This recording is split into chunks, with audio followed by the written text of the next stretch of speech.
والصلاة والسلام على سيد الأنبياء والمرسلين وعلى آله الطيبين الطاهرين وعلى من تبعهم بإحسان إلى يوم الدين. أما بعد، أعوذ بالله من الشيطان الرجيم. بسم الله الرحمن الرحيم. فلما رأى قميصه قد من دبر قال إنه من كيدكن إن كيدكن عظيم.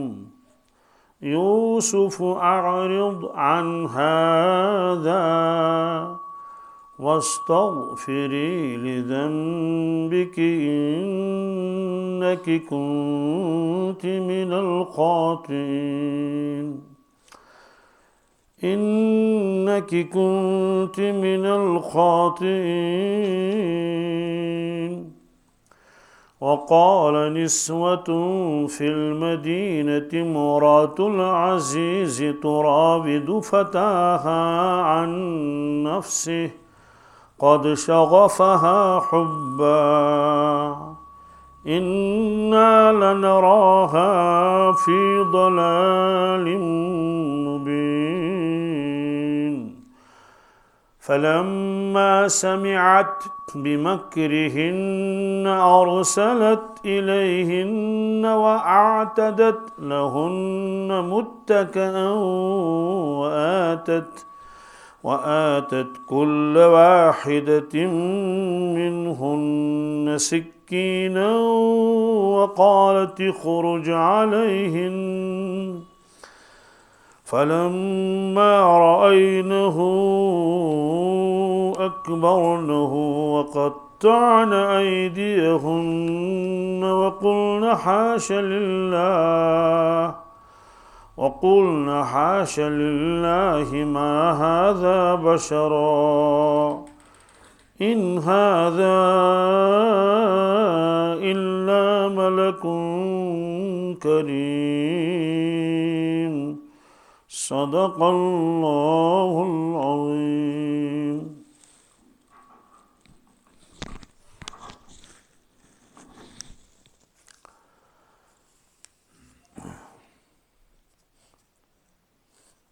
یہ سورہ یوسف کی 28ویں آیت ہے. تذکرہ یہی چل رہا تھا کہ زلیخا نے حضرت یوسف علیہ السلام کو مجبور کرنا چاہا تاکہ وہ ان کی بات مانے اور نعوذ باللہ اس گناہ میں مبتلا ہو جائے، لیکن اللہ تعالیٰ کی غیبی مدد ان کے ساتھ تھی اور نبی معصوم ہوتے ہیں، تو ان کو الہام ہوا دل میں کہ آپ اپنے کمرے سے نکل جائیں اور جو دروازے وہ خود کھلتے جائیں گے. بہرحال آپ وہاں سے بھاگے، دوڑے اور جس دروازے پر پہنچے وہ دروازہ کھلتا گیا، یہاں تک کہ جو آخری دروازہ ہے وہاں پہنچ کر زلیخا بھی پیچھے دوڑ رہی تھی، تو انہیں اس کو پیچھے سے پکڑنا چاہا تاکہ اس کو واپس بلا لیں اپنے کمرے میں، کیونکہ حضرت بھی تیز دوڑ چل رہے تھے اور وہ بھی پیچھے سے آ رہی تھی. تو پیچھے سے کرتا پکڑا تو ظاہر سی بات ہے، کرتا تو ایک آدمی پیچھے کھینچ رہا ہے، دوسرا آدمی آگے بڑھ رہا ہے، چل رہا ہے، تو کرتا ہی تو ہے، کپڑا ہی تو ہے، کپڑا تو پھٹ جائے گا، اس لیے وہ کرتا پیچھے سے پھٹ گیا. یہاں تک کہ دروازہ جو کھل گیا 7واں دروازہ، تو وہاں اتفاقاً عزیز مصر کھڑے تھے. عزیز مصر ظاہر سی بات ہے اپنا قصر تھا، اپنا محل تھا، وہ تو کہیں بھی ہو سکتے ہیں، اتفاقاً وہ مل گئے. تو انہوں نے دیکھا کہ عجیب حالت ہے، یوسف علیہ السلام کا سانس جو پھولا ہوا ہے اور زلیخا بھی پیچھے ہے. تو انہوں نے کہا یہ کیا ماجرا ہے؟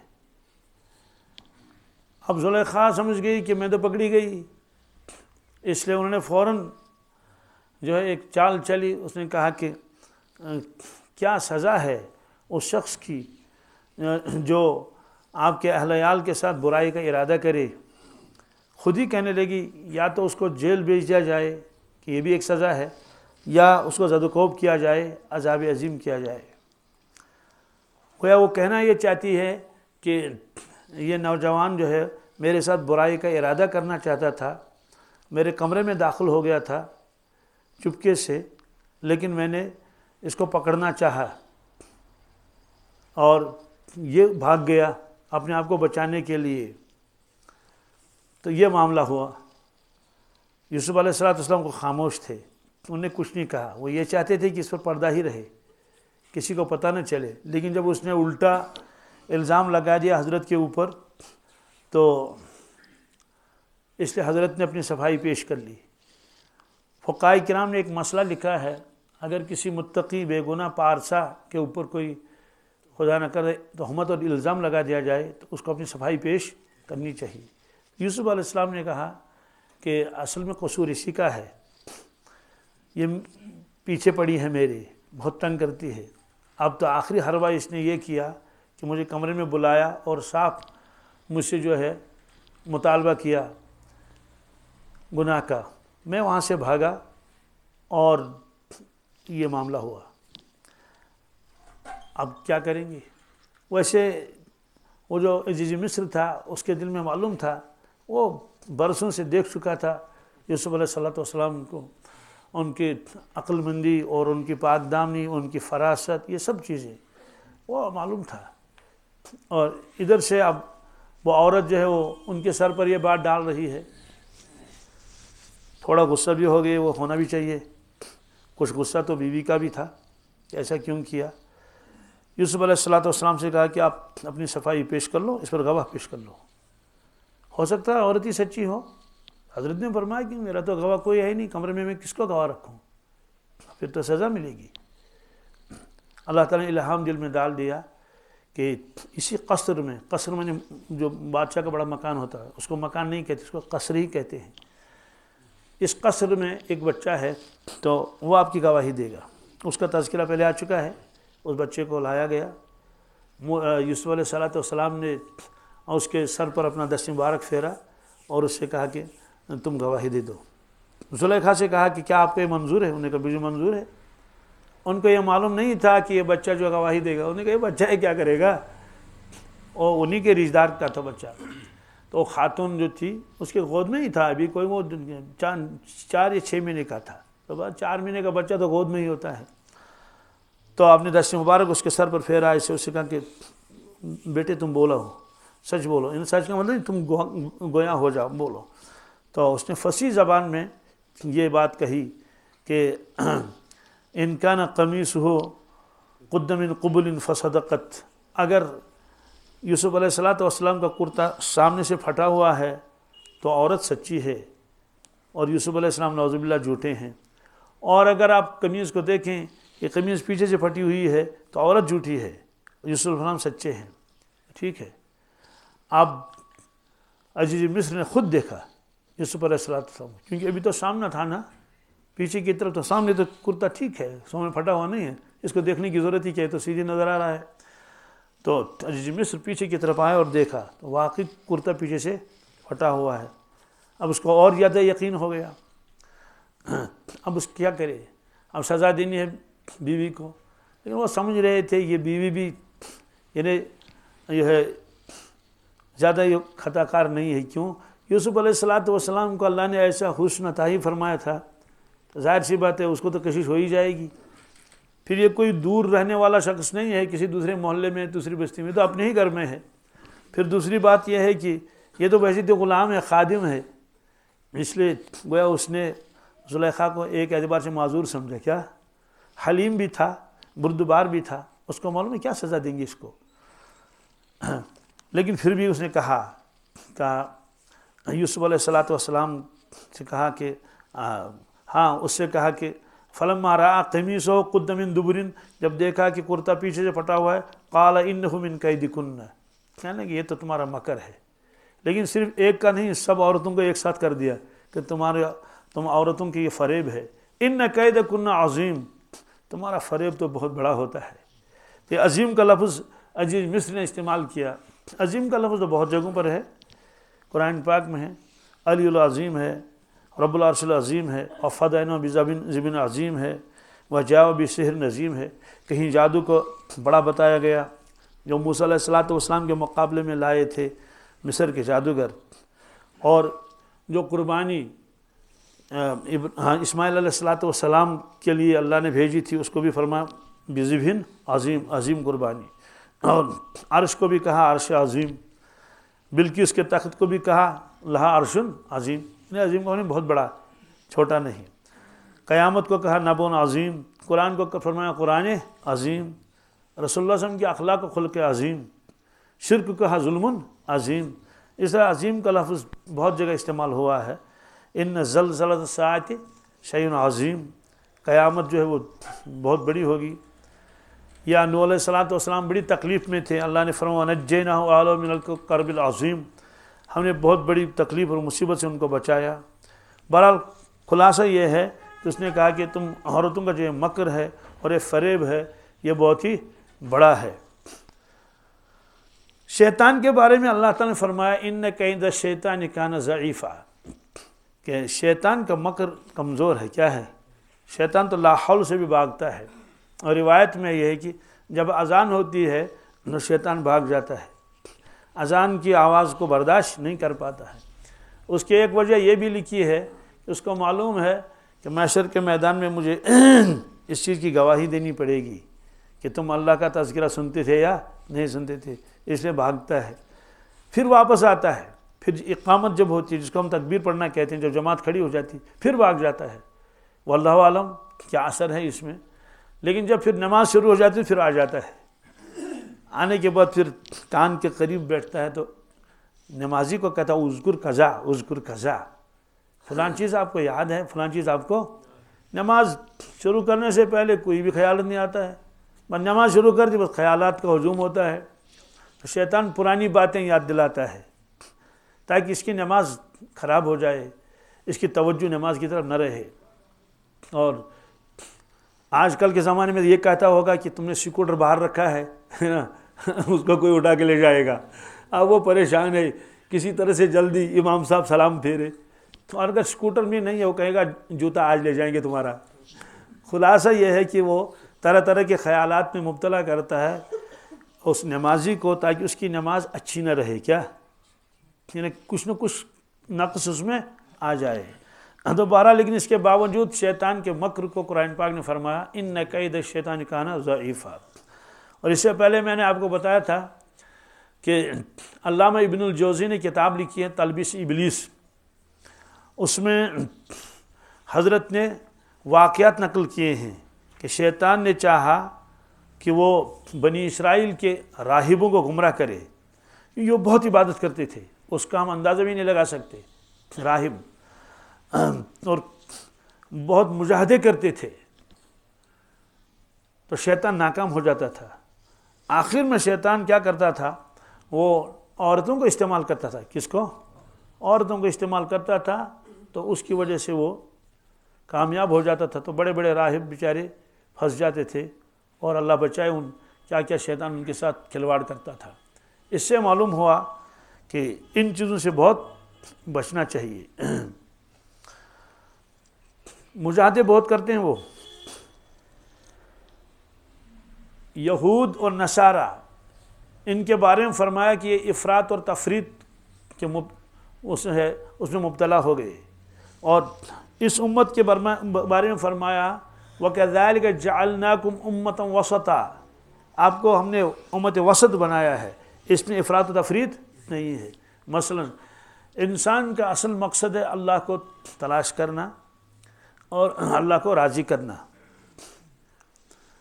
میں ایک شخص کو جانتا ہوں، اس سے اپنے پیر نے جو نصیحت کی تھی، پہلی نصیحت، اس کا پیر ہی بہت اونچا ہے، اس نے کہا بیٹے آج کے بعد تم جیو گے اللہ کے لیے، کس کے لیے؟ میں نے تمہاری زندگی کا مقصد بس اللہ ہونا چاہیے، اللہ کی رضامندی، خوشنودی، اپنے لیے مت جینا۔ جیسے ہم لوگ اپنے لیے جیتے ہیں نا، اپنی دکان، اپنی نوکری، اپنے بچے، اپنا باغ، اپنی فیکٹری، بس اپنا، کیا اپنا، یعنی مقصد زندگی یہ ہوتا ہے ضمناً کسی پر کچھ احسان بھی کر لیں گے، لیکن جیتے تو ہم کس کے لیے؟ اپنے لیے۔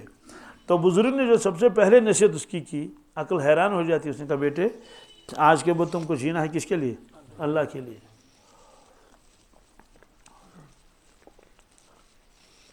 الحمدللہ. حالانکہ ان لوگوں کے پاس بھی کاروبار ہوتے ہیں، خرید و فروخت کرتے ہیں، دوسری چیزیں، لیکن وہ ان کی نیت بھی یہی ہوتی ہے کہ ہم اللہ ہم سے راضی ہو جائے. اور یہ مضمون قرآن پاک میں بھی ہے. کبھی کبھی یہ نیت کرنی چاہیے ہم اللہ کے لیے جئیں. کس کے لیے؟ تو پھر اللہ تعالیٰ کے حکموں کے مطابق زندگی گزاریں. یہ ایک صفت ہے حضرت رسول اللہ صلی اللہ علیہ وسلم کی، اور آپ کے دل مبارک کی ایک کیفیت ہے اللہ کے لیے جینا. یہ کہاں لکھا ہے؟ یہ قرآن پاک میں. کس میں؟ قل ان صلاتی و نسکی و محیای و مماتی للہ رب العالمین. اس کا مطلب یہ ہے کہ آپ اس بات کا اعلان فرمائیں، اپنے امتیوں سے فرما دیں، قل ان صلاتی، لوگو میری دل کی کیفیت سن لو. یہی تو مطلب ہے نا اس کا. لوگو میری اندرونی ایک بات سن لو، کیونکہ اللہ کا حکم آیا ہے. ان صلاتی، میری نماز. کیا نماز؟ تو چونکہ بدنی عبادت میں سب سے پہلے درجے کی ہے، اس لیے باقی جو بدنی عبادتیں ہیں وہ تو اس کے ضمن آ گئی، چاہے طواف ہو، چاہے صفا مروہ ہو، چاہے اور بھی کوئی بدنی عبادت ہو. تو فرمایا کہ ان صلاتی و نسکی کے معنی ہر طرح کی قربانی. کیا؟ یا حج، یہ سارا. آگے فرمایا محیایا، کیا؟ میرا زندہ رہنا، میری زندگانی. و مماتی، میرا دنیا سے تشریف لے جانا. یہ سب للہ رب العالمین، یہ اللہ رب العالمین کے لیے ہے. تو بہرحال یہ فرمایا کہ انسان کی تو نیت ہی یہی ہونی چاہیے کہ میں جیتا ہوں کس کے لیے؟ تو جو اللہ تعالیٰ کے لیے جیے گا، اور جو مرے گا تو کس کے لیے مرے گا؟ اللہ ہی کے لیے مرے گا. بہرحال یوسف علیہ السلام نے ان سے صاف کہا کہ میرا قصور نہیں ہے، قصور انہی کا ہے. اور اللہ کے نبی صلی اللہ علیہ وسلم فرمایا میں نے جو دیکھا کہ میری امت کو جو نقصان ہوگا، زیادہ نقصان، وہ کیا ہوگا؟ فرمایا کہ ما ترکت بعدی فتنتن ہی اضر علی الرجال من النساء. عورتوں سے زیادہ بڑھ کر کوئی فتنہ میں نے امت میں نہیں دیکھا. اور اس کی وجہ سے بڑے بڑے پارسا اس میں مبتلا ہو جاتے ہیں. اور ایک روایت میں آپ نے فرمایا کہ النساء حبائل الشیاطین، عورتیں شیطان کے جال ہے. لیکن ہمیشہ ایک بات ذہن میں رکھنا، یہ مجموعہ بتا رہے ہیں، افراد نہیں. کیا؟ جیسے روایتوں میں آتا ہے کہ آپ نے فرمایا کہ عورتیں ناقصات العقل ہوتی ہیں، بادشاہ ناقصات دین ہوتی ہیں، بڑے بڑے عقل مندوں کی عقل لے جاتے ہیں. آپ نے فرمایا ما رأیت اذهب للب الرجل الحازم من احداکن. یہ ہمیشہ ذہن میں رکھنا ہے کہ یہ مجموعے کا مقابلہ مجموعے کے ساتھ ہے. آپ کا دھیان میری طرف ہے نا. جنس کا مقابلہ کس کے ساتھ؟ جن کے ساتھ. جب جنس کا مقابلہ جن کے ساتھ ہوگا تو مردوں کو فوقیت ہوگی اور ان کے مقابلے میں. لیکن افراد مراد نہیں. کیا؟ نہیں، بالکل نہیں. کیا مطلب ہے؟ جب یہ کہا گیا کہ بھائی عورتوں کی عقل کم ہوتی ہے مردوں کے مقابلے میں، آپ کہیں گے ساری دنیا کی عورتیں. ایسا نہیں ہے. ایسے خواتین بھی ہیں کہ ہزاروں مرد نے لاکھوں مرد ایک طرف، کیا؟ تب بھی اس کی عقل کا مقابلہ نہیں ہو سکتا.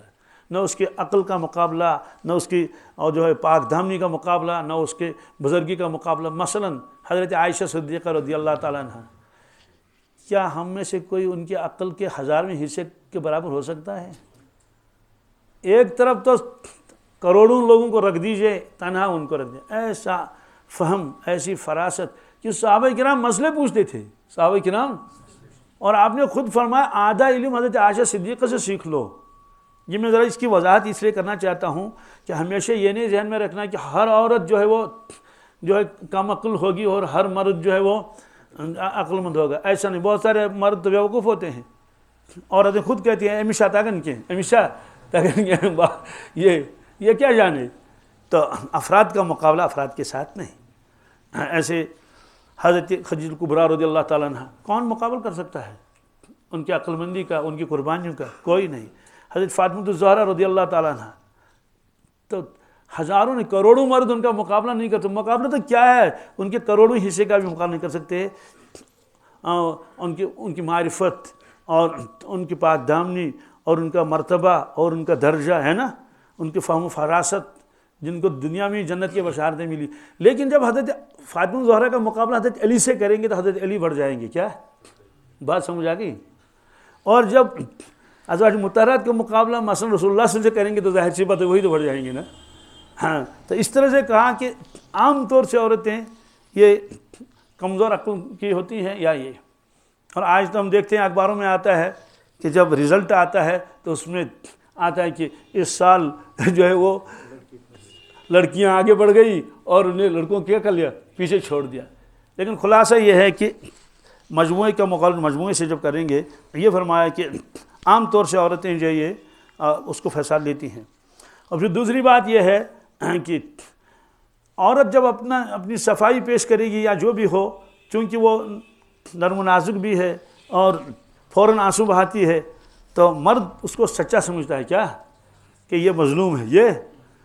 تو اس لیے عزیز مصر نے فوراً یہ اقدام نہیں کیا، اپنے کہ نہیں اب تو ہم تحقیق کریں گے، اب تو ہم کہ کیا بات صحیح ہے کیا بات غلط ہے. بہرحال جب دیکھا کہ یوسف علیہ السلام تو بالکل معصوم ہے، گناہوں سے پاک ہیں، اور وہ زلیخا کسی درجے میں مجبور بھی ہے، اس لیے کہ اس کو دیکھ کر جب عورتوں نے آگے آئے گا ہاتھ بھی کاٹ لیے، اس نے تو ہاتھ نہیں کاٹے.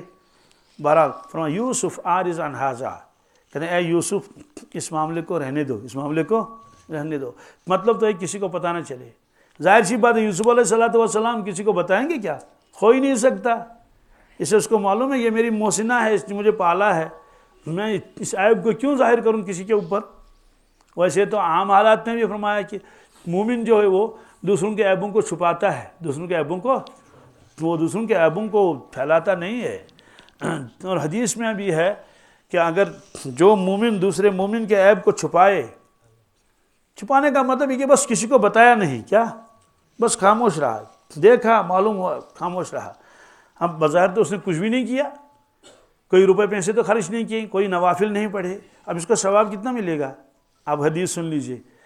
حدیث پاک میں ہے اللہ کے نبی صلی اللہ علیہ وسلم نے فرمایا اس شخص کو اتنا ثواب ملے گا جتنا اس شخص کو ثواب ملتا تھا جو دیکھتا کہ ایک بچی کو لایا ہے باپ نے یا چچا نے یا کسی نے دفن کرنے کے لیے، زندہ ہے وہ، کیا ہے، تو زندہ بچی کو اس نے بچا لیا، اس نے کہا کہ میں اس کو دفن ہونے نہیں دوں گا. جیسے حضرت سعصع ابن ناجیہ رضی اللہ تعالیٰ نے 300 لڑکیوں کو خریدا. کتنی؟ ایک روایت ہے بہت لمبی، اس کو میں نے چھوڑ دیا، صرف اشارہ کیا.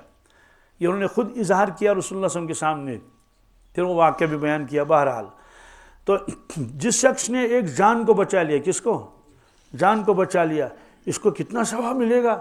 فرمایا کہ اتنا ثواب اس کو ملے گا جس نے کسی کے عیب کو چھپا لیا. سوال کیوں؟ کہتے ہیں دیکھو موت دو قسم کی ہوتی ہے. کیا؟ ایک ظاہری موت، ایک معنوی موت. تو ایک آدمی جو ہے وہ مر گیا، چلو ٹھیک ہے، لیکن ایک آدمی کا کوئی عیب ظاہر ہوا اور وہ اس کو معاشرے میں اللہ نے ایک مقام دیا ہے، ایک عزت دی ہے، تو اب اگر اسے کہیں گے کہ تمہارا یہ عیب ظاہر ہو جائے تم اس کو ترجیح دیتے یا موت کو؟ وہ کہیں گے موت ہی میرے لیے بہتر ہے، موت ہی میرے لیے. تو اگر وہ ظاہر ہو جائے گا وہ عیب اس کا جو بھی ہو تو گویا کہ وہ مر گیا، گویا کہ وہ اگرچہ وہ زندہ ہی ہے. مانوی موت. بعض مطلب آدمی کہتا ہے مطلب زمین کو اس کو تو یا لگا سین بکسا تو آپ نے تو مجھے شرمندہ کیا. وہ یہ خلاصہ یہ ہے یوسف علیہ السلام اس کو کیسے ظاہر کرتے. تو اب اس نے کہا وَاسْتَغْفِرِي لِذَنْبِكِ، کہا کہ تم معافی مانگو. کیا؟ زلیخا تم معافی مانگو. کس سے؟ یوسف علیہ السلام سے معافی مانگو کہ تم نے اس بے گناہ کے اوپر جو ہے وہ الزام لگا دیا. اور یہ تو بہت بڑا بہتان ہے کہ ایک آدمی کو وہ الزام لگا دینا.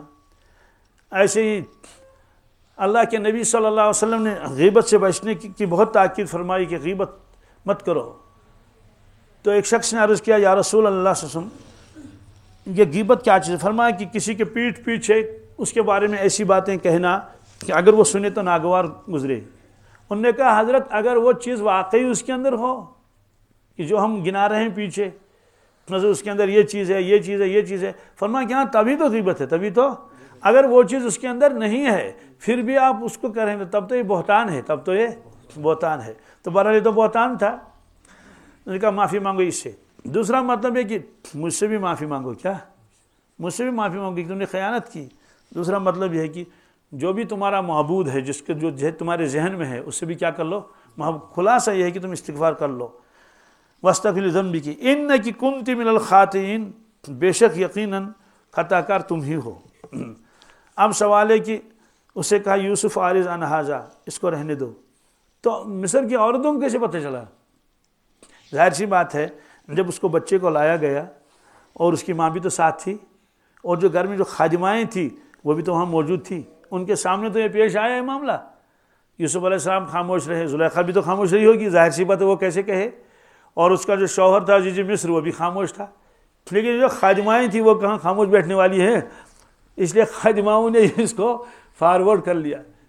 تو علماء کرام نے نقطہ لکھا ہے، اس سے معلوم ہوا کہ گھر کے اندر جو نوکر چاکر ہوتے ہیں، ہر بات ان کے سامنے نہیں کرنی چاہیے، ہر بات ان کے سامنے نہیں کرنی چاہیے، تو چھپانا چاہیے۔ مثلا یہ نیا رشتہ کرنا ہے تو بس اپنے گھر کے افراد جو ہیں ان کے سامنے یہ بات رہے، دوسروں کے کان تک نہ پہنچے۔ اور یہ ہے، بعض لوگ کہتے ہیں کہ جب تک دو آدمی کے درمیان میں بات ہے تب تو یہ راز ہے، لیکن جب تیسرے کے کان تک پہنچے یہ راز نہیں ہے۔ اور عورتوں نے اس کو پھیلایا، مرد تو اس کی طرف زیادہ توجہ نہیں دیتے تھے، لیکن اصل کام کیا کہ عورتوں نے پھیلانے کا، اور عورتوں کو پھیلانے کا بہت خاص ڈنگ ہے۔ وہ کہتی ہیں کہ ہے یمن میں سے اور انجن کہاں سے تو وہ دوسرے کو کہتی ہے کہ یہ میں نے آپ سے کہا اور ادھر سے کسی کو نہ کہنا، یہاں تک کہ بات پھیل جاتی ہے۔ اور حدیث میں ہے کہ جو باتیں پھیلانے والا ہو یہ کذاب ہے۔ کیا ہے جی؟ کیا مطلب ہے؟ اگر کوئی بات واقعی سچی بھی ہو تو کیا ہم اسی لیے اللہ نے پیدا کیا ہم کو؟ کیا ہم لوگوں کی باتوں کو آگے آگے بھیجیں، فارورڈ کریں ان کو، اور آج کل کے زمانے میں وہ شیئر اٹ کرتے ہیں، واٹس ایپ پر ڈالتے ہیں؟ ہمیں کیا ہوا اس کا؟ ہم کو تو یہ بتایا گیا کہ لوگوں کے عیبوں کو چھپاؤ، اور جو لوگوں کے عیبوں کو چھپائے گا وعدہ ہے اللہ تعالیٰ قیامت کے دن اس کے سارے عیبوں کو چھپائے گا۔ تو کہتے کیوں؟ کہتے اس نے دنیا میں میرے بندوں کے عیبوں کو چھپایا، کبھی یہ کسی کا عیب ظاہر نہیں کرتا تھا، اب اس کا بدلہ اس کو ملنا چاہیے کہ میں اس کے سارے عیبوں کو چھپا لوں گا۔ اور کوئی آدمی کہے گا نہیں میں تو فرشتہ ہوں، کوئی فرشتہ نہیں۔ یہ حدیث میں ہے کیا؟ کلکم خطاؤن، تم سب تو خطا کار ہو، وخیر الخطائین التوابون، ہاں تمہیں بہتر وہ ہے جو توبہ کرے۔ خلاصہ یہ ہے، قرآن پاک نے بھی فرمایا کہ لوگو تم اپنے آپ کو متقی مت سمجھو، کیا تقوی اور پرہیزگاری کا دعویٰ مت کرو، هو اعلم بمن اتقى فلا تزکوا انفسکم، اپنے آپ کو مزکا اور پاک و صاف مت تصور کر لو، هو اعلم بمن اتقى، اللہ کو معلوم ہے متقی کون کون ہے۔ بہرحال خلاصہ یہ ہے، جو آدمی لوگوں کے عیبوں کو وہ چھپاتا نہیں ہے، اس کو پھیلاتا ہے، اللہ تعالیٰ فرماتے ہیں اب میں اس کے عیبوں کو کھولوں گا، اب اس کے عیبوں کو اللہ تعالیٰ بچائے۔ جس کے عیبوں کو کھولنے کے اوپر اللہ تعالیٰ در پہ ہو جائیں گے تو کون سا عیب اس کا چھپا رہے گا؟ تو فرمایا کہ دنیا میں بھی میں اس کے عیبوں کو چھپاؤں گا نہیں، ظاہر کروں گا، اور محشر کے میدان میں جو عیب باقی رہ گئے ان کو سب کے سامنے میں اس کو ظاہر کر لوں گا۔ تو بہرحال عورتوں نے بات پہنچائی، کہاں تک پہنچائی؟ پورے شہر میں، بس کانا پھوسی کر، مکر کے معنی آتے ہیں چپ کے باتیں کرنا، اور یہ باتیں اتنی پھیل پڑی، پورے مصر میں یہ پھیل پڑی، اور حتیٰ کہ اب باتیں بنانے والے پہنچتے ہیں تو یہاں تک کہ زلیخا کے پاس عورتیں آئی، انہوں نے کہا کہ اب تو چرچے ہیں پورے شہر میں۔ کہا کس چیز کے چرچے ہیں؟ کہا بس اسی چیز کے چرچے ہیں کہ زلیخا جو اپنے غلام کے اوپر فریفتہ ہو گئی ہے، دیوانہ ہو گئی ہے۔ انہوں نے کہا اچھا؟ نے کہا ہاں۔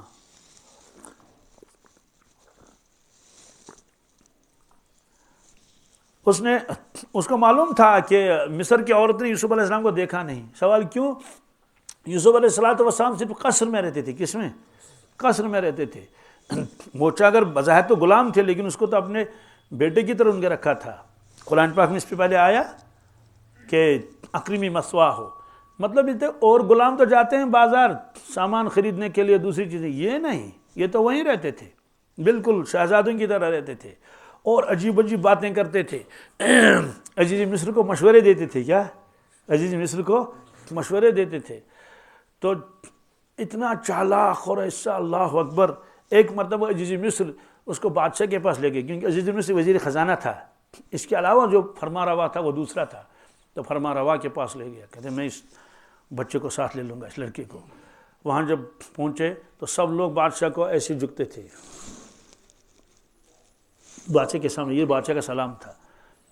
یوسف علیہ السلام چھوٹے تھے، یہ گئے اور جھکے نہیں۔ کیا بادشاہ نے کہا کہ کس کو لائے ہو تم؟ کہتے یہ بڑا ہوش مند اور عقل مند ہے، یہ تو جھکا نہیں، یعنی اس نے ادب بجا نہیں لایا۔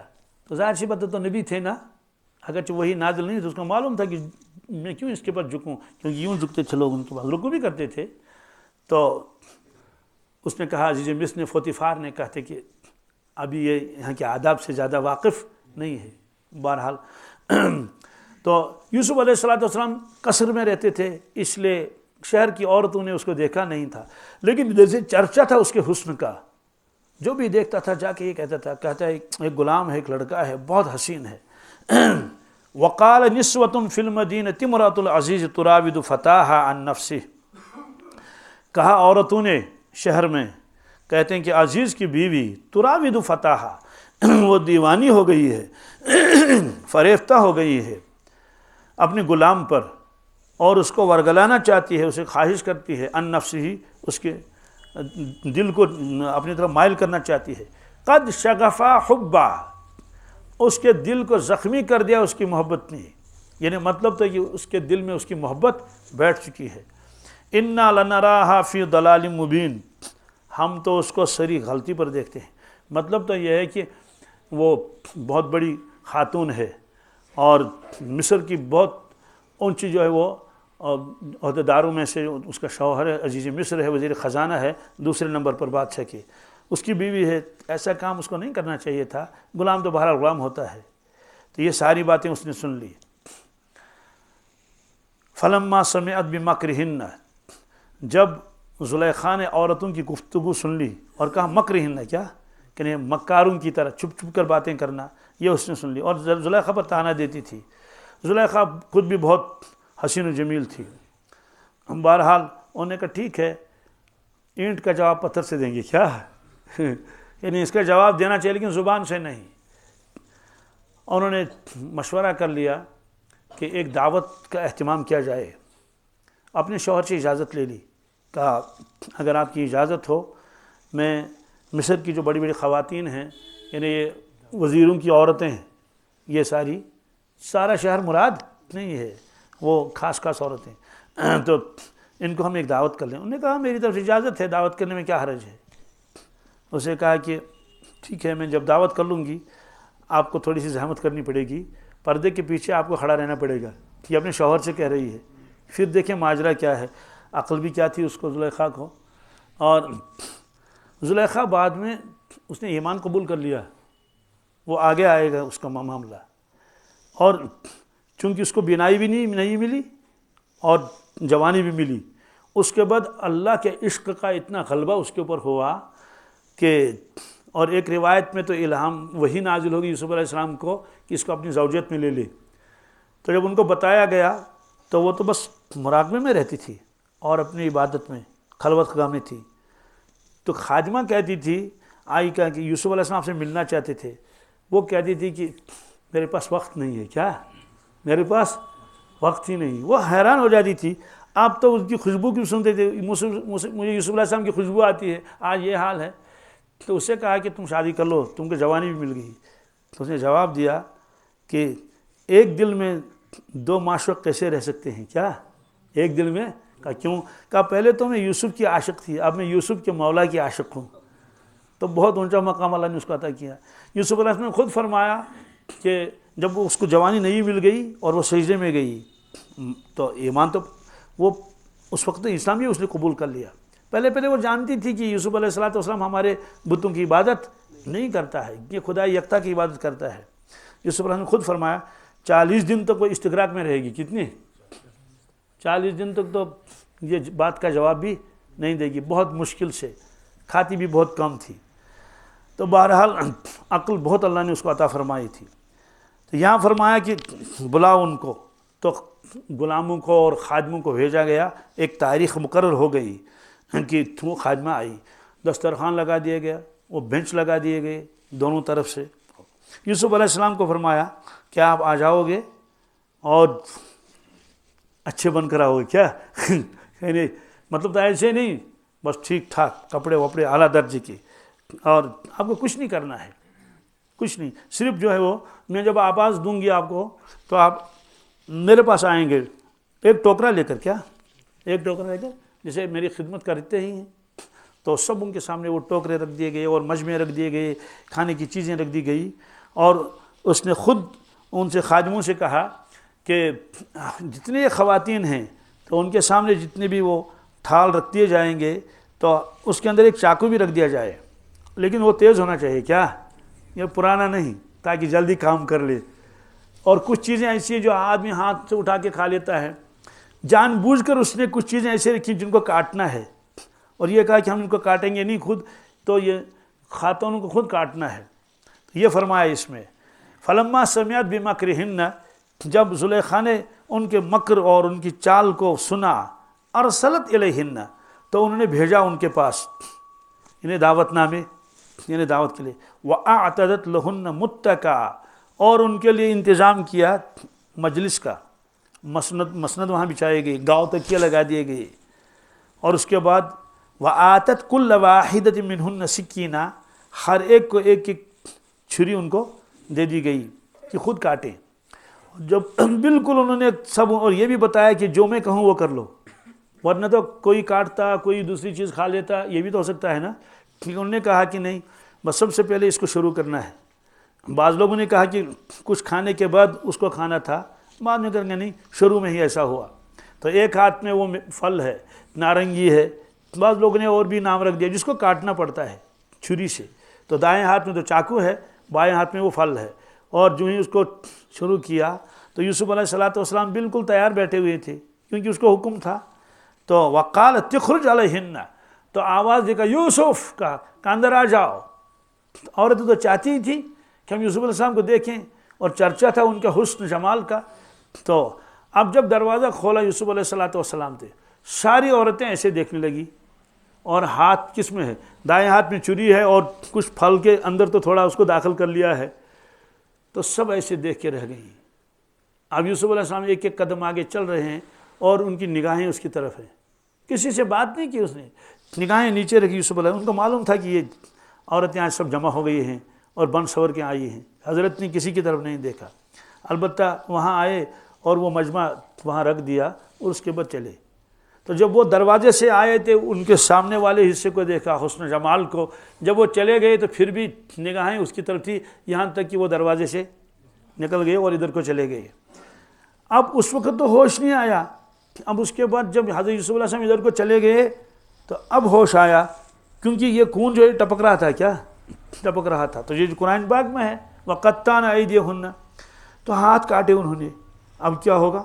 قرآن پاک نے فرمایا فَلَمَّا رَأَيْنَهُ أَكْبَرْنَهُ، جب انہوں نے پہلی مرتبہ اس کو دیکھا تو اس کو بہت بڑا سمجھا، بہت بہت عظیم سمجھا۔ وَقَطَّعْنَ أَيْدِيَهُنَّ، اور اپنے ہاتھ کاٹے۔ وَقُلْنَا حَاشَ لِلَّهِ مَا هَذَا بَشَرًا، کہنے حاشا للہ، کیا یہ انسان ہے ہی نہیں، یہ انسان کس نے کہا یہ انسان ہے؟ ان ھذا الا ملک کریم، یہ تو بزرگ فرشتہ ہے، کیا فرشتہ بھی نہیں، عام بزرگ فرشتہ ہے۔ تو یہ انہوں نے کہا، ارشاد فرمایا رسول اللہ صلی اللہ علیہ وسلم نے کہ میں نے معراج کی شب میں یوسف علیہ السلام کو دیکھا کہ 14ویں رات کی چاند کی طرح ہے۔ کس کے؟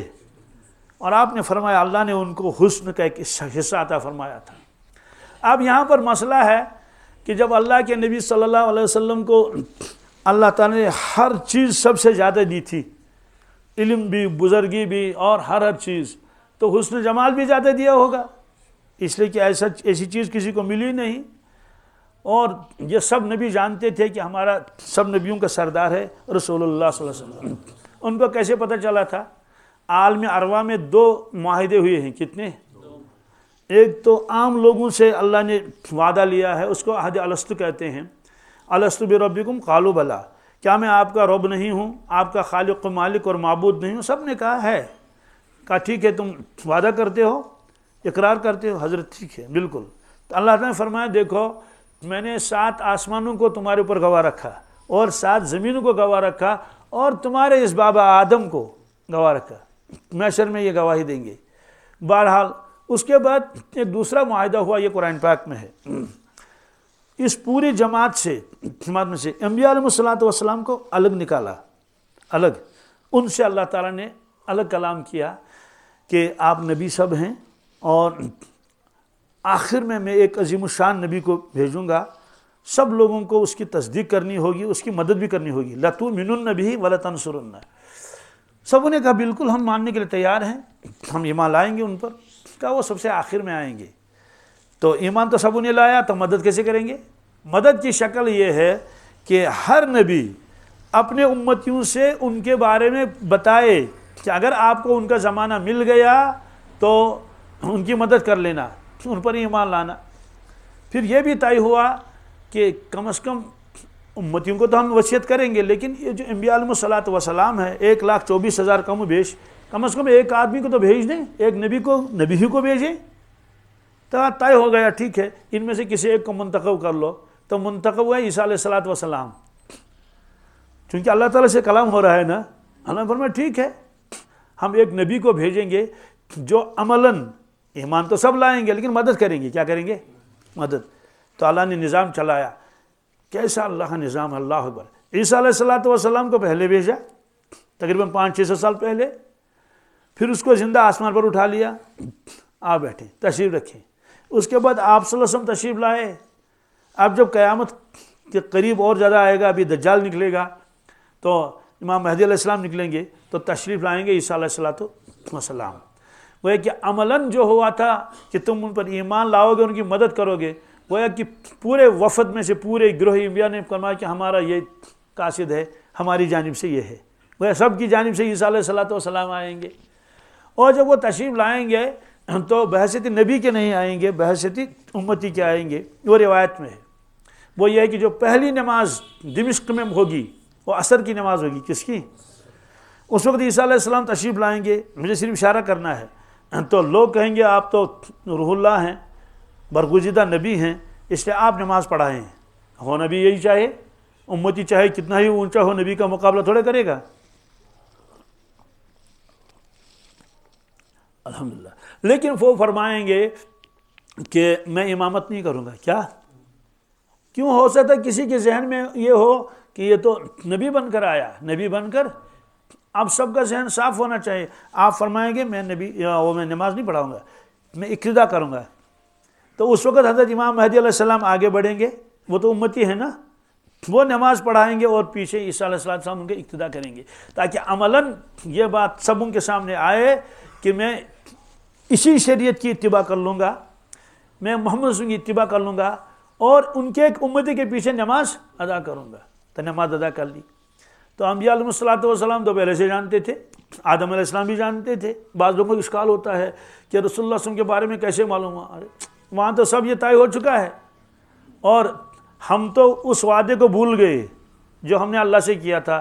کتابوں میں لکھا، یہ عوام کی بات ہے، کس کی؟ خواص تھوڑی بولیں گے۔ مجھے عقل حیران ہو جاتی ہے کبھی کبھی جب نظر پڑتا ہے ایسا قول کانوں میں آتا ہے، پڑھتا ہے کسی کی زبان سے بھی، تو عقل حیران ہو جاتی ہے کہ اللہ کے نبی صلی اللہ علیہ وسلم کی عظمت کتنی تھی انبیاء علیہ السلام کی، ان کے دلوں میں۔ یعقوب علیہ الصلوۃ والسلام اپنے بچوں کے بچوں کو جمع کرتے تھے، کبھی بہت جمع ہوتے تھے، اور نام بھی یاد نہیں رہتے تھے۔ کیا؟ اسے کہتے کہ بیٹا تم کس کے ہو؟ وہ کہتے میں شمون کا ہوں۔ تم شمون کے ہو؟ تم کس کے ہو؟ میں لاوی کا ہوں۔ کس کا؟ تو آپ کس کے بیٹے؟ یہودا۔ تو بعض لوگوں کو پہچانتے بھی تھے، بعض کو اتنے جب ہوتے بہت سارے، 11 تو بیٹے تھے، یوسف علیہ السلام کے ساتھ 12، تو بیٹیاں بھی تھیں، ان کا تذکرہ تو نہیں آتا ہے۔ یہ مثال میں نے اسے پہلے بھی بتایا تھا کہ عام طور سے اہل عرب بھی لڑکوں کے نام بتاتے ہیں، عورتوں کے نہیں۔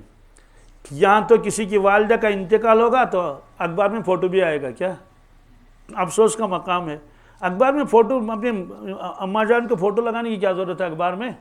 اولاً تو نام بھی نہیں ہونا چاہیے، یہ ہونا چاہیے فلاں کی والدہ یا فلاں کی زوجہ، یہ بھی تو کافی ہے۔ اس لیے اہل عرب لڑکیوں کا نام بتاتے بھی نہیں تھے۔ یہ تو صرف خصوصیت ہے اہل بیت کی، ازواج مطہرات کی، تو ان کو ناموں کے بغیر تو چارہ ہی نہیں تھا، ان کا تو ناموں کو ضروری آنا تھا کہ سب کو پتہ چل جائے کہ ان کے نام مبارک کیا ہیں۔ تو بہرحال دیکھیے اس میں تو تذکرہ آ گیا یوسف علیہ السلام بھائیوں کا، بہنوں کا تذکرہ ہی نہیں کیا، کیا بہن ایک بھی نہیں تھی؟ بہنیں بھی تھی. تو بہرحال یہ نواسے اور یہ پوتے اور پوتیاں سب جمع ہوتے تھے، تو وہ سوالات بھی کرتے تھے کہ دادا جان سب سے بڑا نبی کون ہے، سب سے بڑا پھر کون آئے گا، پھر کون؟ وہ کہے بیٹو میں یعقوب ہوں اور میرا نام اسرائیل ہے اور تم بنی اسرائیل ہو. اسرائیل میں نا عبداللہ. تو میرے باپ کا نام اسحاق ہے، میرے دادا کا نام ابراہیم ہے، تو اور میرا چچا اسماعیل ہے، میرا چچا.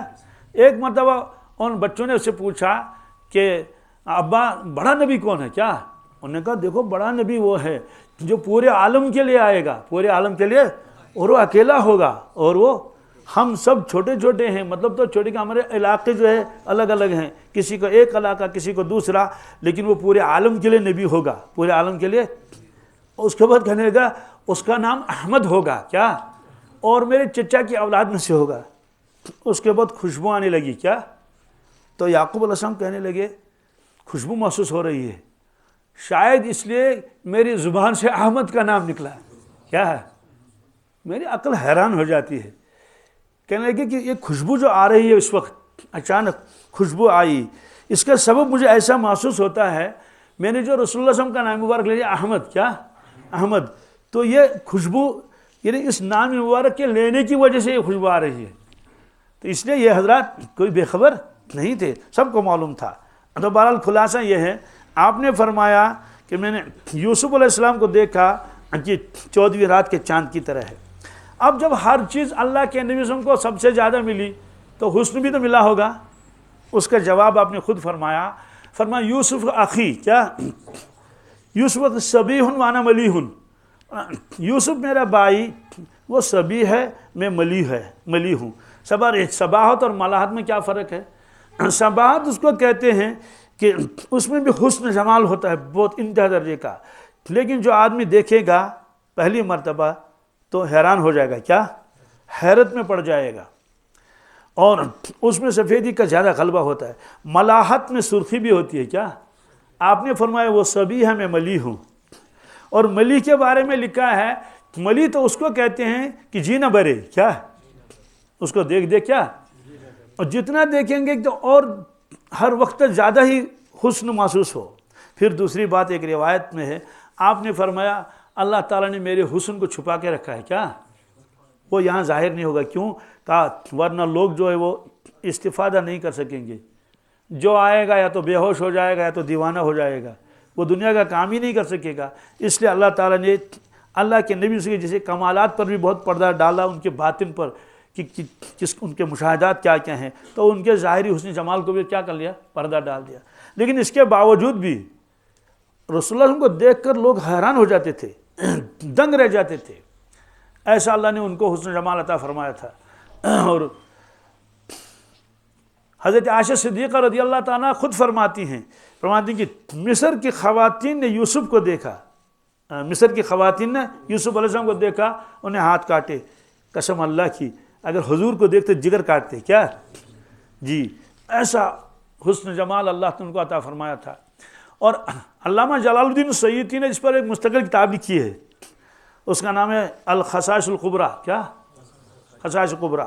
خصائص الکبریٰ میں آپ نے لکھا ہے کہ حضرت عائشہ صدیقہ رضی اللہ تعالیٰ روایت فرماتی ہیں مجھے کبھی کبھار جو ہے وہ سوئی کے اندر جو تاگا ڈالنے کی نوبت آتی تھی نا، ضرورت پڑتی تھی، تو چراغ یہاں تو ہوتا ہی نہیں تھا، یہ تو دور ہوتا تھا، دھیمی روشنی ہوتی تھی. تو اب کہاں جائیں چراغ کے پاس، میں رسول اللہ کے قریب لے جاتی تھی تو مجھے یہ نظر آتا تھا، یہ سوئی ایسے نکالتی تھی، اس میں سے بدن مبارک بھی چمکتا تھا رسول اللہ صلی اللہ علیہ وسلم کا. اور آپ کے بدن مبارک کے بارے میں ایک راز بھی ہے لیکن اس کا افشا مناسب نہیں ہے. جی ویسے بھی تو انہوں نے لکھا ہے محی الدین ابن عربی نے آپ کے بدن مبارک کے بارے میں، لیکن جو راز ہے وہ دوسرا ہے، بہت گہرا ہے، وہ اس کا مناسب نہیں اظہار. تو علامہ نے لکھا ہے یہ کہ ابن عربی نے کہ جیسے جسم کے اندر سارے اعضاء ایک جیسے نہیں ہوتے ہیں، کوئی بہت نازک ہوتا ہے. آنکھ نازک ہے کیا ہاتھ کے مقابلے میں، اور ہاتھ کی کھال نازک ہے پیر کے مقابلے میں، پیر کے جو نیچے کھال ہے، اور دل تو زیادہ ہی نازک ہے. آپ نے فرمایا میٹیریل الگ الگ ہے. تو انہوں نے لکھا ہے کہ عوام کے جسم کیا اور عوام کا دل میٹیریل الگ الگ ہے. عوام کے دل جس میٹیریل سے بنائے جاتے ہیں خواص کے جسم بنائے جاتے ہیں اسے خواص کے، پھر خواص کے جو دل ہیں کیا خواص کے جو دل ہیں اس سے اخص الخواص کے جسم بنائے جاتے ہیں اور اخص الخواص انبیاء علیہ السلام کے قلوب جس میٹیریل سے اللہ نے بنائے اس سے حضور کا بدن بنایا مبارک. یہ انہوں نے لکھا ہے محی الدین ابن عربی نے، حضرت مفتی محمود صاحب کی کتابوں میں یہ لکھا ہوا ہے. اس لیے کہا کہ آپ کے دل مبارک کا عالم ہی دوسرا تھا، اس لیے آپ کے بدن مبارک سے خود بخود خوشبو نکلتی تھی. اب پسینہ نکلتا ہے نا، وہ تو خوشبودار تھا اور بدن بہت نازک تھا اللہ کے نبی صلی اللہ علیہ وسلم کو، بہت انتہا درجے کا نازک. تو اس لیے آپ کے حسن جمال کو گویا چھپا کے رکھ دیا تھا. ایک مرتبہ حضرت عائشہ صدیقہ رضی اللہ تعالیٰ عنہ سوئی میں دھاگا ڈالنا چاہتی تھی تو سوئی گر گئی. یہ بھی خصائص کبریٰ میں لکھا ہے. اب چٹائی تھی تو چٹائی میں تو وہ ہوتا ہے، وہ زیادہ پلین نہیں ہوتی ہے نا، اس میں نشیب و فراز بہت ہوتے ہیں، اونچ نیچ ایسے. تو اب ڈھونڈ رہی تھی ایسے. اتنے میں اللہ کے نبی صلی اللہ علیہ وسلم تشریف لائے تو آپ نے فرمایا کہ سلام کرنے کے بعد علیہ السلام کیا ڈھونڈ رہے ہیں آپ؟ انہوں نے کہا حضرت میرے ہاتھ میں سوئی تھی یہ گر گئی. آپ نیچے جھکے سوئی کو ڈھونڈنے کے لیے. ظاہر سی بات ہے جب سوئی کو ڈھونڈنا ہو تو کھڑا کھڑا ڈھونڈنے کا آدمی جھکے گا، رکوع کی حالت ہوگی. آپ ایسے جھکے ڈھونڈنے کے لیے تو حضرت عائشہ صدیقہ نے وہ سوئی اٹھا لی. ابھی تک تو بہت تلاش کیا لیکن مل نہیں رہی تھی، اب مل گئی. انہوں نے کہا حضرت مل گئی. پر میں کہاں تھی کیسے مل گئی؟ کہا بہت تلاش کیا ملنی نہیں. لیکن جب آپ نے اپنا چہرے مبارک جھکایا تو اس کا جو عکس اس کی روشنی اس پر پڑی. ظاہر سی بات ہے سوئی کے اوپر جب کسی چیز کا عکس پڑے گا نا روشنی وغیرہ کا تو وہ تو چمکے گی، تو اس چمک کی وجہ سے. اس لیے اللہ کے نبی سم کا بھی چہرے مبارک اور آپ کی خوبصورتی انتہا درجے کی تھی. اور عبداللہ ابن سلام کی روایت بھی ہے، وہ فرماتے ہیں کہ جب پہلی مرتبہ رسول اللہ صلی اللہ علیہ وسلم مدینہ تشریف لائے، پہلی مرتبہ، اور میں اپنے باغ میں تھا، بڑے عالم بھی تھے، اس کو کہتے ہیں یہ بحر العلوم ہے کیا عبداللہ ابن سلام. ان کے فضیلتیں بہت ہیں، قرآن پاک میں بھی ان کے بارے میں اشارات ہیں. تو فرماتے ہیں کہ میں بھی گیا دیکھنے کے لیے. میں محلے میں پہنچا، میں نے معلوم کر لیا کہ وہ جو مکہ شریف سے تشریف لائے ہیں وہ صاحب کہاں ہیں. الحمدللہ. تو لوگوں نے کہا کہ فلاں گھر میں ہیں، وہاں پہنچے. کہا میں اندر داخل ہوا تو وہاں جانے پہچانے انجانے سب تھے. میں نے ایک سے پوچھا، میں نے کہا کمرہ تو بھرا ہوا ہے، یہ محمد صلی اللہ علیہ وسلم کون ہیں جو تشریف لائے ہیں؟ تورات میں انہوں نے پڑھ لیا تھا ان کا حسن جمال اور ان کی ساری چیزیں. کسی نے اشارہ کر دیا رسول اللہ صلی اللہ علیہ وسلم کی طرف. عبداللہ بن سلام خود فرماتے ہیں جب میں نے ایسے دیکھا تو میں حیران ہو گیا. میں حیران ہو گیا کیونکہ شنیدہ کئی شبد مانندی دیدہ. ایک آدمی نے کسی کے بارے میں سن رکھا ہے، سننا الگ چیز ہے، دیکھنا کعبہ سننا الگ ہے، لیکن کعبہ کے سامنے کھڑے ہو جائیں تب تو پتہ چلے گا. بہرحال فرمایا کہ میں نے جب دیکھا میں حیران ہو گیا. میرے دل نے گواہی دی یہ سچا نبی ہے. کیا؟ کیوں؟ کہتے ہیں اگر یہ صرف دعویٰ ہوتا اللہ تعالیٰ اس کو ایسا نور کیسے عطا فرماتا؟ تو اس کے چہرے مبارک نے بتایا کہ سچا نبی ہے. بہرحال آپ خاموش تھے. اس کے بعد آپ نے کلام فرمایا کہ پہلے تو میں متصر ہو گیا تھا ان کے چہرے مبارک کو دیکھ کر، ان کے حسن جمال کو دیکھ کر، ان کے اس نور کو دیکھ کر، نورانی چہرہ. اس کے بعد جو کلام آپ نے فرمایا اس سے بھی میں حیران ہو گیا. کیوں؟ اللہ کے نبی صلی اللہ علیہ وسلم فرمایا کہ میں تمام فصیح لوگوں سے زیادہ فصیح ہوں. کیا؟ انا افصح العرب. یعنی کوئی کیسا بھی آدمی ہو، بولنے والے بہت ہوتے ہیں نا، عجیب بولنے کا انداز ہوتا ہے. ہمارے مولانا غلام نبی صاحب کشمیری تھے، ان کا انتقال ہو گیا. تو وہ جو بیان کرتے تھے عجیب انداز تھا. بہت سارے لوگ کہتے تھے کہ ہم ان کا بیان سننے کے لیے نہیں آتے، ہم ان کی فصاحت و بلاغت سننے کے لیے آتے ہیں. ایسا فصیح و بلیغ بیان کرتے تھے، عقل حیران ہو جاتی تھی. تو بہرحال بعض لوگ فصیح و بلیغ بھی ہوتے ہیں. عبداللہ ابن سلام خود فصیح و بلیغ تھے، اہل عرب تھے، لیکن فرماتے ہیں کہ آپ نے ارشاد فرمایا میری عقل حیران ہو گئی. کیا فصاحت و بلاغت ہے! آپ نے کیا ارشاد فرمایا؟ یا ایھا الناس، کیا؟ افشوا السلام واطعموا الطعام وصلوا الارحام وصلوا باللیل والناس نیام تدخلوا الجنۃ بسلام. اس کی چاشنی کا اندازہ ہمیں معلوم نہیں ہوگا. یہ تو جو اہل لسان ہوگا نا، جس کی زبان ہے وہ بتائے گا. لیکن اتنا تو ہم بھی سمجھتے ہیں یہ نظم نہیں ہے. کیا یہ نثر ہے نا؟ نظم کے معنی آتے ہیں جس میں کلام منظوم ہوتا ہے، پوئٹری جس کو کہتے ہیں. یہ وہ نہیں، یہ تو ایک عام کلام ہے. لیکن اس کی فصاحت و بلاغت دیکھ لیجئے، ہر جملہ میم پر ختم ہوتا ہے. کیا؟ افشوا السلام، کیا؟ اطعموا الطعام، وصلوا الارحام، اور وصلوا فی اللیل والناس نیام تدخلوا الجنۃ بسلام. ہر جملہ میم میں ختم ہوتا ہے نا. افشوا السلام، اطعموا الطعام. عجیب بات ہے کہ جو راوی ہے وہ بھی میم پر ختم ہوتا ہے. عبداللہ بن سلام، عبداللہ بن تو اتنے میم مل گئے. تو کہتے ہیں کہ یہ فصاحت و بلاغت سمجھ کر میں اور زیادہ حیران ہو گیا. اب ترجمہ بھی کر لیں اس روایت کا. یہ تو آیا ضمناً افشوا السلام، لوگوں سلام پھیلاؤ. کیا؟ ادھر ہی سے شروع کر لو. جو سلام میں ابتدا کرے گا بریء من الکبر، کوئی کبر اس کے دل میں نہیں رہے گا. اگر ہوگا تو ختم ہو جائے گا. اور جو سلام کرتا ہے وہ کبر سے خالی ہے، گارنٹی ہے. اللہ کے نبی صلی اللہ علیہ وسلم نے گارنٹی دی ہے. افشوا السلام. واطعموا الطعام، کیا؟ لوگوں کو کھانا کھلایا کرو. غربا، مساکین، یتاما، فقراء. اور وصلوا الارحام، رشتوں کو جوڑو. رشتوں کو معمولی بات پر رشتوں کو توڑنا اور وہ کر لینا ایسا مناسب نہیں ہے. تو بس ترک تعلقات کرنا بالکل نہیں. آج بھی کاشر پٹ ونن بغیر کھان ملال گسن. کیا ہے؟ ناٹی پھلی. ایسا نہیں ہونا چاہیے. جوڑنا چاہیے رشتوں کو، اپنے جو رشتے قریبی ہوتے ہیں. وصلوا باللیل والناس نیام. آپ نے فرمایا نماز پڑھو رات میں، اس وقت جب لوگ سو رہے ہوں. کیا؟ جو یہ کام کرے گا تدخلوا الجنۃ بسلام، بغیر حساب کے جنت میں جائے گا. تو بہرحال اللہ کے نبی صلی اللہ علیہ وسلم فرمایا میں نے دیکھا یوسف علیہ السلام کو کہ 14ویں رات کے چاند کی طرح تھا. اور محققین نے ایک آدھ اور بھی لکھی کہ اللہ تعالیٰ نے حسن کے 10 حصے کیے. کیا؟ کتنے؟ 10. 9 تو ملے رسول اللہ صلی اللہ علیہ وسلم کو. کس کے؟ پھر جو ایک رہا، کیا؟ ایک، اس کو 10 کر لیے. 9 تو دیے یوسف علیہ السلام کو، ایک دیا پورے عالم کو، ایک دیا پورے. تو اس میں بھی پتہ چلتا ہے کہ سب سے زیادہ حسن اور جمال جو دیا گیا ہے وہ رسول اللہ کو دیا گیا. لیکن اس پر اللہ نے پردہ ڈالا.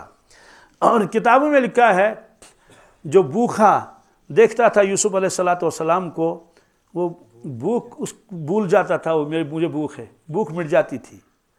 اور اللہ کے نبی صلی اللہ علیہ وسلم کی ایک خصوصیت تھی. ایک مرتبہ اللہ کے نبی صلی اللہ علیہ وسلم جا رہے تھے تو اتنے میں ملاقات ہو گئی حضرت ابوبکر صدیق کی. وہ بھی ملے. آپ نے فرمایا ابوبکر اس وقت کیسے؟ انہوں نے کہا حضرت بھوک بہت تھی، بھوک نے ستایا. تو اتنے میں حضرت عمر فاروق بھی تشریف لائے. آپ نے فرمایا کہ عمر اس وقت کیوں آئے؟ انہوں نے کہا حضرت بھوک نے ستایا. تو میں نے سوچا آپ کی خدمت میں آ جاؤں، یہاں کچھ ہوگا تو کھا لوں گا، یہاں کچھ ہوگا تو کھا لوں گا، نہیں ہوگا تو ٹھیک ہے. تو ابوبکر صدیق سے کہا کہ آپ کیوں آئے؟ کہ حضرت میں اس لیے آیا تاکہ میں آپ کے چہرے مبارک کی زیارت کر لوں، میری بھوک مٹ جائے، میری بھوک. آپ نے فرمایا کہ تم دونوں کے درمیان میں یہی فرق ہے جو تمہارے جوابوں کے درمیان میں فرق ہے. پھر اس کے بعد تینوں حضرات تشریف لے گئے ایک انصاری کے باغ میں. اتفاقاً وہ وہاں نہیں تھا، بال بچے وہیں تھے. وہ گیا تھا ٹھنڈا پانی لانے کے لیے، میٹھا، کیونکہ ہر جگہ میٹھا پانی ملتا نہیں. تو جب وہ واپس آ گیا وہ حیران ہو گیا، اللہ اکبر، میرے باغ میں رسول اللہ صلی اللہ علیہ وسلم تشریف لائے اور شیخین میں 2 بڑے وزراء، وزیر. تو فوراً جو ہے وہ تو ایک جو کھجور کا گچھا یوں ہی کاٹ دیا. سب اس میں کچھ کچے بھی تھے کچھ پکے بھی تھے، سامنے رکھ دیے، اور پانی بھی حضرت تناول فرمائے. تو آپ نے فرمایا کہ آپ نے سارا گچھا ہی کیوں لایا؟ وہ ایک ایک گچھے میں کئی کلو ہوتے ہیں. یہ ہم نے خود بھی دیکھا ہے وہاں مدینہ طیبہ میں، اتنے گچھے 15 کلو 20 کلو ایک ایک گچھے میں ہوتے ہیں. تو نے کہا حضرت کسی کی چاہت ہوتی ہے وہ پکا کھجور کھاتا ہے، کوئی ادھ پکا کھاتا ہے. کیا؟ وہ آج بھی دسترخوان پر قسم قسم کے وہ کھجوریں رکھتے ہیں. وہ رمضان میں، رمضان کے علاوہ بھی رکھتے ہیں 3 دن، جمعرات اور جمعہ کو اور پیر کو، یعنی سوموار کو. تو آپ نے فرمایا ٹھیک. اس کے بعد آپ نے کھجور تناول فرمائے اور پانی بھی پیا. اس کے بعد حمد و ثنا کے بعد آپ نے فرمایا وَلَتُسْأَلُنَّ يَوْمَئِذٍ عَنِ النَّعِيمِ. لوگوں قیامت کے دن تم سے نعمتوں کے بارے میں سوال ہوگا۔ تو حضرت عمر فاروق نے عرض کیا یا رسول اللہ صلی اللہ علیہ وسلم، ہم کئی دن کے بھوکے ہیں، آج ہم نے یہ پانی پی لیا اور یہ کھجوریں کھا لی، تو کیا ہم سے پوچھا جائے گا؟ آپ نے فرمایا ہاں، ٹھنڈے پانی کے بارے میں پوچھا جائے گا، میں نے تم کو ٹھنڈا پانی دیا، آپ نے شکر کیا یا نہیں کیا۔ بہرحال یوسف علیہ السلام کو دیکھ کر انہوں نے اپنے ہاتھ کاٹے۔ یہاں علماء کرام نے ایک عجیب بات لکھی ہے، یہ جو مشائخ ہوتے ہیں نا، وہ ہر چیز سے کچھ نہ کچھ نقطہ نکالتے ہیں۔ کہتے ہیں کہ زلیخا نے کیوں اپنے ہاتھ نہیں کاٹے؟ کیا کسی روایت میں بھی نہیں، کسی آیت میں بھی نہیں، تو عورت نے کیوں کاٹے ہاتھ؟ کہتے ہیں اصل میں زلیخا عادی ہو چکی تھی۔ کیا زلیخا اس کے حسن جمال کو دیکھنے کی عادی ہو، اس کے اندر تحمل تھا، کیا تھا؟ لیکن انہوں نے پہلی مرتبہ دیکھا، اس لیے یہ قابو نہ کر پائے، ان کی عقل نیچے سے چلی گئی۔ تو بزرگوں نے کیا لکھا ہے، مشائخ نے کہتے ہیں کہ ایک ہوتا ہے صاحب تمکین، کیا؟ ایک ہوتا ہے صاحب تلوین۔ کیا؟ صاحب تلوین کہتے ہیں جو نیا سالک ہو، اس پر جو شروع میں کچھ چیزیں آ جاتی ہیں تو وہ اس کو برداشت نہیں کر پاتا، کیا؟ وہ ہو ہا کرتا ہے، کیا کرتا ہے؟ لیکن جو پھر اس کا عادی ہوتا ہے، عادی ہونے کے بعد اس کے اندر ایک قسم کی مضبوطی آتی ہے تو وہ ہو ہا نہیں کرتا ہے۔ اس لیے مشائخ کے جو ابتدائی دور ہوتا ہے وہ رونا شروع کر دے گا اور گڑ گڑانا شروع کر دے گا اور کیا کیا کرے گا، تو لیکن جب وہ صاحب تمکین ہوتا ہے پھر وہ گڑ گڑاتا نہیں۔ اور یہ حدیث میں بھی ہے، وہ ایک جماعت آئی تھی، ایک وفد آئی تھی حضرت رسول اللہ صلی اللہ علیہ وسلم کی خدمت میں، تو انہوں نے اسلام قبول کر لیا، کیونکہ پہلی مرتبہ حضور صلی اللہ علیہ وسلم کو دیکھا تو بہت روئے، کیا؟ اور کیفیت بھی طاری ہوگی۔ تو حضرت ابوبکر صدیق نے فرمایا کننا مثلکم، ہم بھی تم جیسے تھے، کیا؟ کہ شروع میں تو ولیکن قست قلوبنا، لیکن ہمارے دل سخت ہو گئے۔ سخت ہونے کا مطلب یہ ہے کہ ہمارے دل اس کے عادی ہو چکے کہ ہم اس کو برداشت کرتے ہیں۔ تو کہتے ہیں کہ زلیخا تو عادی ہو چکی تھی، وہ تو صاحب تمکین تھی، کیا؟ اس نے کبھی ہاتھ نہیں کاٹے، لیکن یہ جو نئی آئی تھی نا، یہ تو پہلے ہی دیکھ کر انہیں ہاتھ کاٹنے شروع کر دیے۔ اب موقع مل گیا زلیخا کو، اب موقع مل گیا۔ انہوں نے کہا قلنا حاشا للہ ما ھذا بشرا ان ھذا الا ملک کریم۔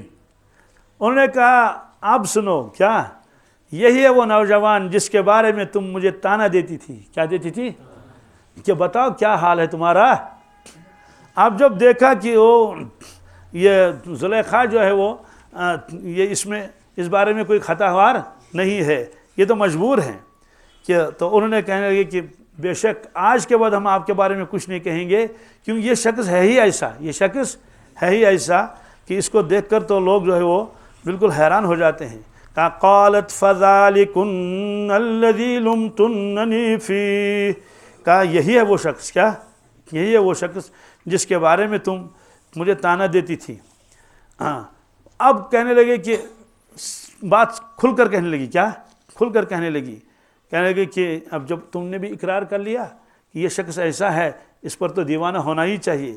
کہا وَلَقَدْ رَاوَدتُّ عَن نَفْسِهِ، کہتے ہیں کہ میں نے ہی تو اس کو پھنسانا چاہا تھا، عن نفسه، تاکہ اس کے دل کو اپنی مائل کروں، فاستعصم، کیا؟ لیکن یہ بچ گیا، لیکن یہ، اور اس نے اپنے دل کو تھام کے رکھا۔ لیکن ساتھ میں یہ بھی کہا وَإِن لَمْ يَفْعَلْ مَا آمُرُهُ، اگر اس نے اب بھی میری بات نہیں مانی تو لَيُسْجَنَنَّ، اس کو جیل میں بھر دیا جائے گا، کیا؟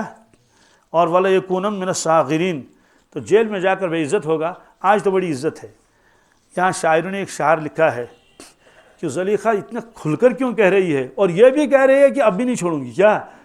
اس کو معلوم ہوا یہ سب تو حیران ہو ہی گئی، سب تو حیران، اور میری یہ جو ہے وہ ہم نوا بن گئی۔ تو شاعر نے کہا لا تخف ما صنعت بک الاشواق واشرح ہواک فکلنا اشاق، شاعر نے کہا کہ چھپاؤ مت، کیا؟ سب کچھ بتا دو، سب کچھ، کہ تمہارے شوق نے تمہیں کیا کیا کیا، کیوں؟ اب تو ہم سب ہی عاشق ہیں، اب تو سب عاشق ہیں۔ اس کے بعد کیا ہوا؟ اس کے بعد زلیخا مجلس ختم ہو گئی، چلے گئے۔ آپ نے فرمایا پھر بلاؤ ان کو، کن کو؟ خواتین کو۔ کہا تم یوسف کو سمجھاؤ، یوسف کو، ٹھیک ہے۔ تو یوسف علیہ السلام کو پھر بلایا گیا، زلیخا چلی گئی۔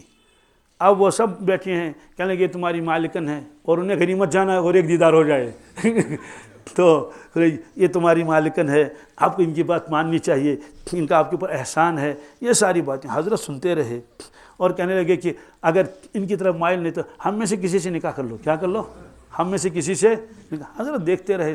اسی لیے اس کے بعد آپ نے دعا مانگی، یا اللہ مجھے جیل ہی بھیج دیجیے، مجھے جیل جانا پسند ہے، لیکن ان عورتوں کی اس مکر و فریب کے اندر پھنسنا، میں اس سے نجات پانا چاہتا ہوں۔ اللہم لک الحمد